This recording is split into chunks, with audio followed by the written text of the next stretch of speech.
এটা হলো সম্পূর্ণ বৈষম্য এবং সংবিধানে তাদের ফান্ডামেন্টাল রাইট এটা ক্ষুণ্ণ করা হয়েছে। যে কোনো প্রশাসনিকভাবে ষড়যন্ত্রের মাধ্যমে তাদেরকে জিম্মি করে রাখা হয়েছে। যে তৃতীয় শ্রেণীর কর্মচারী তাদেরকে রেখে প্রথম শ্রেণীর নাগরিক তাদের কাছে আপনারা আশা করতে পারেন না। আমি প্রথমে তাদের 3 দফা দাবিটা আপনাদের উল্লেখ করি। তাদের প্রথম দাবি হলো 11তম গ্রেড, দ্বিতীয় হলো শতভাগ পদোন্নতি এবং 10 বছর এবং 16 বছরে গ্রেড। এই যে 3টা দাবি, এই 3টা দাবিকে আমি 2 ভাগে ভাগ করব। একটা হলো আইনগতভাবে আমি ব্যাখ্যা করব আপনাদেরকে। এই যে 11তম গ্রেড যে তাদের দাবি, এটা আইনগতভাবে 100% তাদের যৌক্তিক দাবি, লিগাল যেটা বলা হয়, এবং শতভাগ পদোন্নতি এটাও তাদের লিগাল দাবি। এটা 2টা দিক হয়েছে। একই গ্রেডে একই শিক্ষাগত যোগ্যতায় চাকরি করে তারা 10ম গ্রেড পাচ্ছে, এদেরকে 11তম গ্রেডও দেওয়া হচ্ছে না। ওয়ালটন এখন দেশের সীমানা পেরিয়ে পৌঁছে গিয়েছে 50টিরও বেশি দেশে।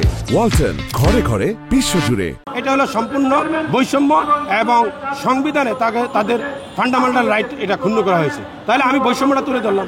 এরপরে যে এই প্রধান শিক্ষক এবং সহকারী শিক্ষকদের মাঝে প্রাথমিক দিক থেকে কোনো বৈষম্য ছিল না, বর্তমানে বৈষম্য তৈরি করা হয়েছে।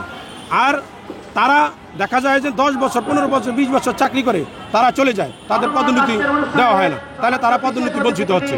অন্যান্য চাকরির ক্ষেত্রে তারা পদোন্নতি পাচ্ছে। তাহলে কি হলো? সকল চাকরির ক্ষেত্রে পদোন্নতি পাচ্ছে, তারা পদোন্নতি বঞ্চিত হচ্ছে। আমি বলবো তাদের যে এই দাবিগুলো যে কোনো প্রশাসনিকভাবে ষড়যন্ত্রের মাধ্যমে তাদেরকে জিম্মি করে রাখা হয়েছে। তাদের এই দাবিগুলো শতভাগ যৌক্তিক। আমি মনে করি অনেক আগেই তাদের এই দাবিগুলো মেনে নেওয়া উচিত ছিল। আপনারা জানেন যে ইতিমধ্যে 10ম গ্রেডে প্রধান শিক্ষকরা পেয়েছেন এবং আমি আশা করি 11তম গ্রেড তারা দ্রুত সময়ের ভিতরে পাবে। আর এই যদি বৈষম্য দূরীকরণ করা হয় তাহলে তারা এই শিক্ষায় মনোনিবেশ করতে পারবে এবং বেসরকারি শিক্ষক এবং অন্যান্য যে শিক্ষা প্রতিষ্ঠানগুলো রয়েছে তাদের সাথে পাশাপাশি যোগ্য ছাত্রছাত্রী তৈরি করতে পারবে। আমি একটু আগে বলেছিলাম যে তৃতীয় শ্রেণীর কর্মচারী তাদেরকে রেখে প্রথম শ্রেণীর নাগরিক তাদের কাছে আপনারা আশা করতে পারেন না।